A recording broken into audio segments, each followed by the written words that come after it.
James as well. Let's just start. Jon Brady, obviously, to the end of the season. How impressed have you been with his work? Oh, I think we've been very impressed with Jon, Mark, and Samo. Definitely. It's hard. It's hard because I'm not there, obviously, because of because of COVID. But it's made it a bit more difficult. But all the feedback that I've got, and even just looking at performances, I think we've certainly, Jon's certainly getting more out of the lads, and improving some of the players that maybe weren't doing as well. And we've seen that maybe with Ryan and even Mark. So we're pleased with what's happened. Obviously, results didn't follow as much as we would have liked. Getting the win this week was important because I think that gave us a bit more of what had been deserved from the performances in the first few games. So we're excited. We've got 3 people that love the club and can try and take us forward in the next 14 games.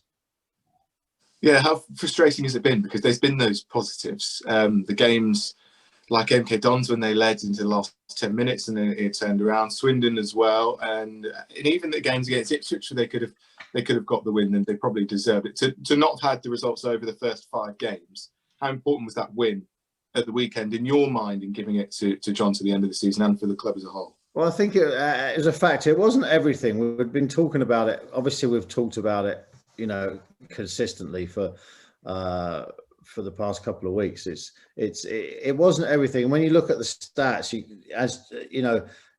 as James said earlier, you look at the stats, you can't believe you've not won games, and how they've improved in what Jon's done. So it was probably more of a frustration that you weren't getting the results, and a belief that the results would come if you continue doing what you're doing. Now, listen, we know where we're at. We've put ourselves in a very difficult position. We've pretty much got to win as many games in the last 14 as we have the whole season. So in the first 32. So we know we certainly haven't made it easy for ourselves, but we do believe, with that win on Tuesday night, we've got a chance to go on a bit of a run, and it won't be every game. We're not going to go and win 14 games. We know that. So we've got to kind of stay together, and that's sort of the feeling that we have. We've got, we're all in it together, and we've just got to go and fight and battle for the next 14 games.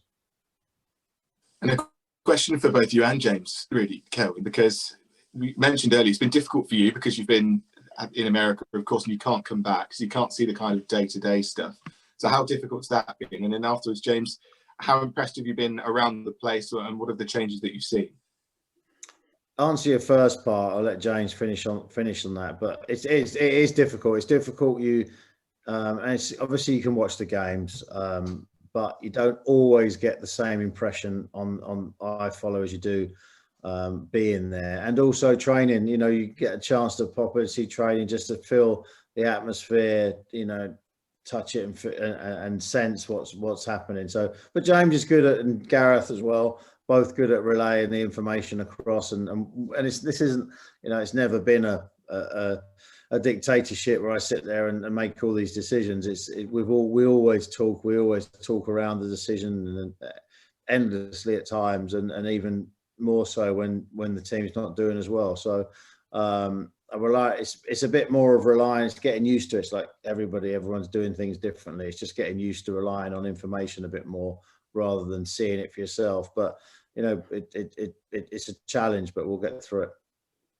Yeah, I think we had a real belief in Jon, Samo, and Rico when we put them into the position. They're people with a couple of club legends, and Jon's been here for a number of years as well, doing a good job. So we had a confidence, and they brought some experience, especially Samo and Jon obviously being a manager before as well, and Rico up and coming with his coaching badges and doing well. So we had a confidence, but it's been really nice to see, just being around training, getting feedback from speaking to Jon every day, Samo, Rico, and the players as well, that it's been a real vibrant, you wouldn't believe the atmosphere when you go around training and around the dressing room, considering the league position we've been in. But it's brought a real energy, a real attention to detail, the planning, the level of training, especially around keeping players topped up that are not necessarily playing week in, week out.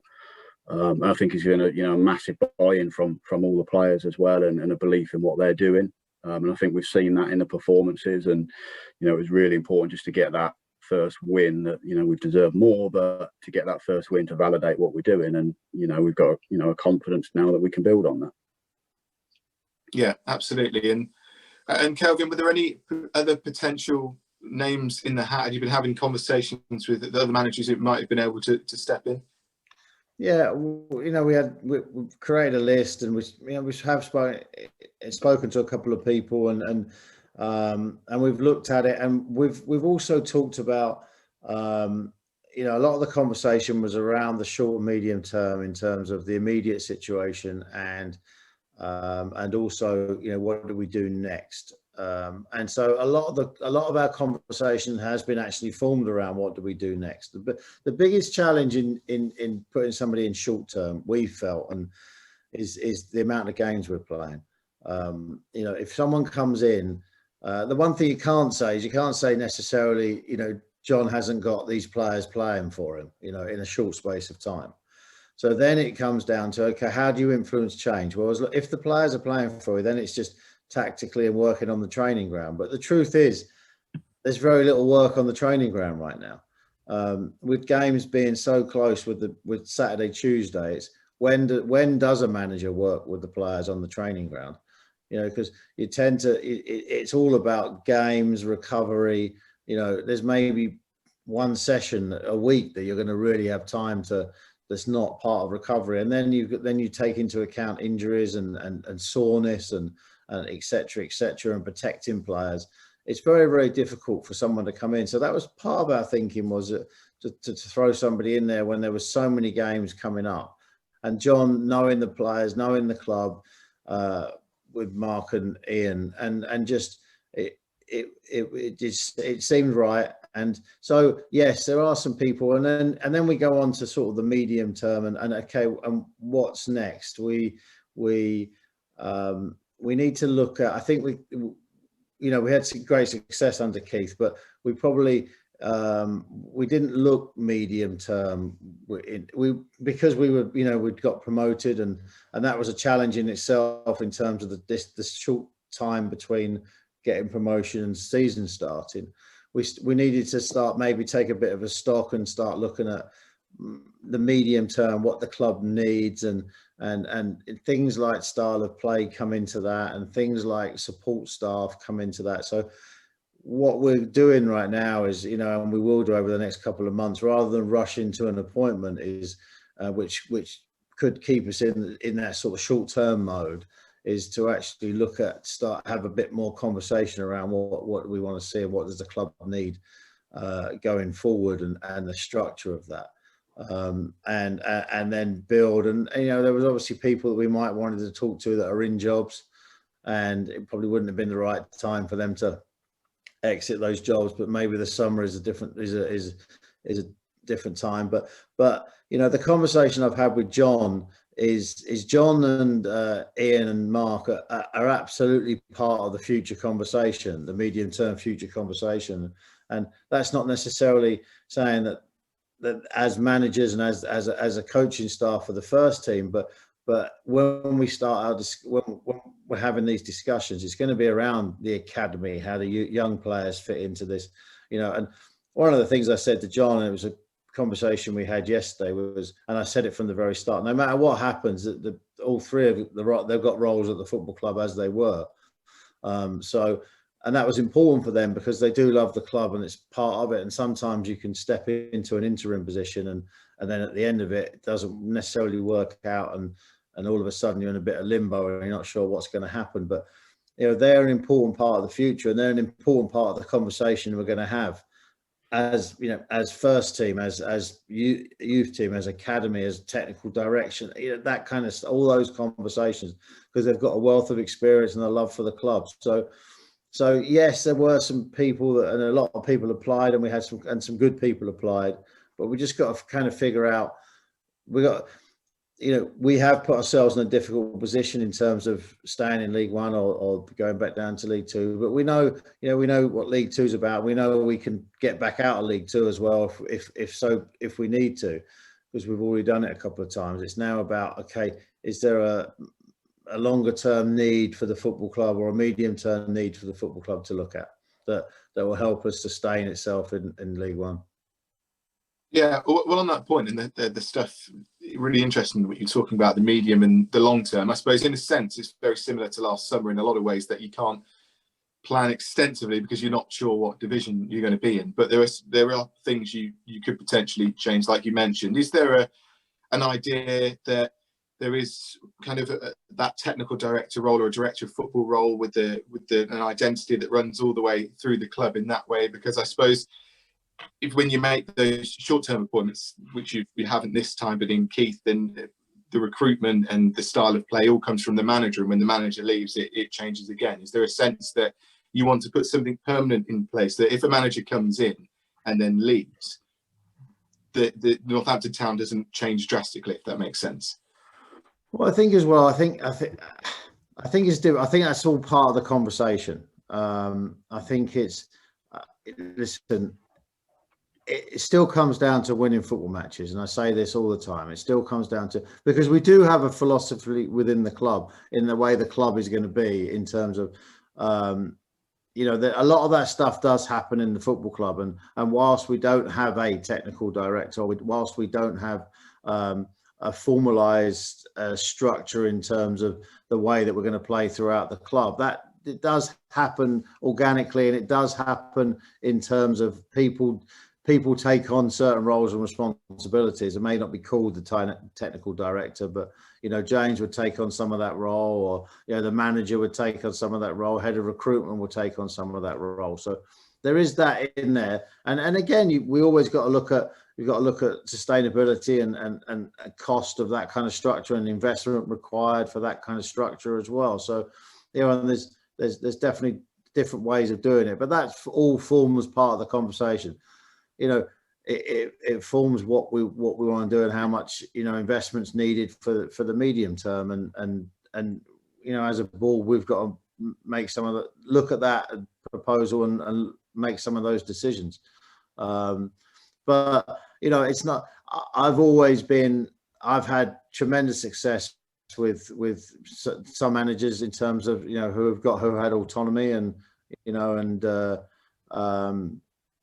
and my relationship with Chris is very similar, and it was no different to the relationship I had with any other managers. It was, they had decision-making powers, and that's and it's worked. It doesn't, it's not a case of, and Keith, for example, at the time was a short-term appointment, in the sense of we thought Keith would turn around our fortunes, and it was a successful appointment.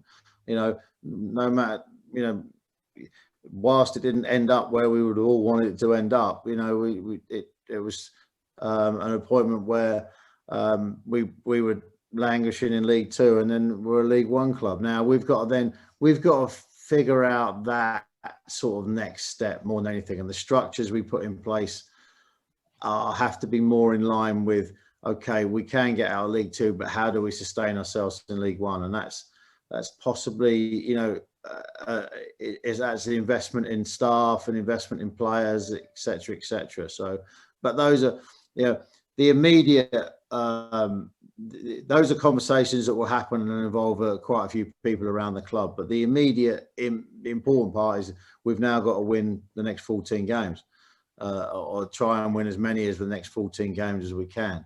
And so that has to be the number one focus of John and Mark and Ian, for sure, and all the players and everyone at the club. That has to be the focus, but whilst having the other conversations alongside that. Yeah, absolutely. Just a final one on season tickets. I saw the club had a meeting with certain support groups last night, and you know now that the fans won't be coming back before the end of the League One season. What are the conversations you've had, and what are the plans you've got?